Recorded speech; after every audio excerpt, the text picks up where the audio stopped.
हाय, मेरा नाम मोनिका शर्मा है। ये मेरा दूसरा वीडियो है। तो आज ना मैं कुछ वीडियोस देख रही थी और मुझे किसी का कोई थॉट बहुत अच्छा लगा तो सोचा कि शेयर करती हूँ। तो थॉट ये था कि कुछ लोग जिनकी फ़ितरत, क्योंकि फ़ितरत कहते हैं कोई एक ऐसी चीज़ है जो कभी नहीं बदलती। अगर सांप की फ़ितरत काटना है तो आप उसको जितना मर्ज़ी पाल लो वो काटेगा ही काटेगा। तो सेम वैसे ही हमारे बीच कुछ इंसान भी ऐसे होते हैं। तो मैं वो सुन रही थी कि कुछ लोग ऐसे होते हैं जिनकी फ़ितरत है कि वो आप उनके लिए कुछ भी कर लो ज़िंदगी में, they will never appreciate you. वो कभी तुम्हें अप्रिशिएट नहीं करेंगे। और अगर उनके सामने कोई इंसान आपकी तारीफ़ करेगा तो वो या तो उस बात को घुमाने की कोशिश करेंगे कि उसको ना कहीं बोलना पड़ जाए कि हाँ ये वाकई अच्छा है इंसान या जो भी है, या फिर वो उस बात को ऐसे कर देंगे जैसे उन्होंने सुना ही नहीं, किसी और के बारे में बात करने लग जाएंगे। तो मैंने तो ऐसे बहुत लोग देखे हैं। और लेकिन ये कह लो कि मुझे ये चीज़ें रियलाइज़ बहुत लेट होती हैं। मतलब मेरी ट्यूबलाइट कई बार थोड़ी देर से जलती है। मुझे ये चीज़ें बहुत क्योंकि मैं जब किसी को मिलती हूँ तो मैं बिल्कुल ओपन हो जाती हूँ उस इंसान के साथ, या तो बिल्कुल बात नहीं करूँगी और अगर करूँगी तो मैं बहुत खुल कर बात करने लग जाती हूँ।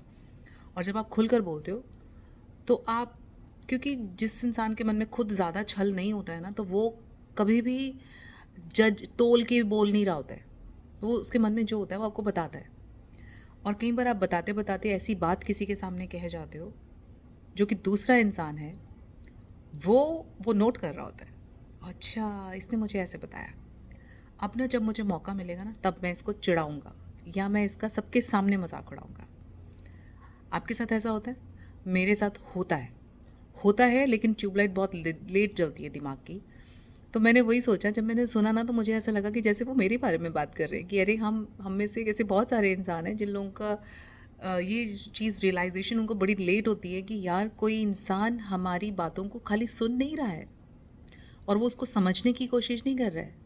वो सिर्फ इसलिए सुन रहा है कि वो कब कौन सी बात पकड़कर तुम्हारा मजाक बना सके। और यही बात अगर यही तुम उनसे शिकायत कर दोगे कि तुमने ऐसा कहा मुझे अच्छा नहीं लगा, तो वो बोलेंगे अरे तुम किस तरह के दोस्त हो यार, तुमसे इतनी सी बात बर्दाश्त नहीं हुई, मैं तो मजाक कर रहा था। और वही ऐसे लोग हैं, अगर आपने उन्हें मजाक में कुछ भी कह दिया तो वो बर्दाश्त नहीं कर सकते और वो आपको ऐसी ऐसी बातें बोल जाएंगे जिसकी कोई लिमिट नहीं होती है। तो प्लीज़ ऐसे लोगों से थोड़ा बच के रहिए। मैं भी कोशिश करती हूँ कि मैं बच के रहूँ, लेकिन गलती कर जाती हूँ और गलती करने के बाद मुझे रियलाइज़ हो जाता है कि भाई मैंने गलती कर दी है, तो अब मुझे धीरे से पीछे हट जाना है। क्योंकि आप किसी से लड़ नहीं सकते हर बात के लिए। तो कई बार आप उनसे बात करना कम कर दो, मिलना कम कर दो, बोलना कम कर दो, तो वो ज़्यादा अच्छा हो जाता है। आपका मेंटल पीस है यार, किसी दूसरे को अपना मेंटल पीस क्यों दे। Thank you.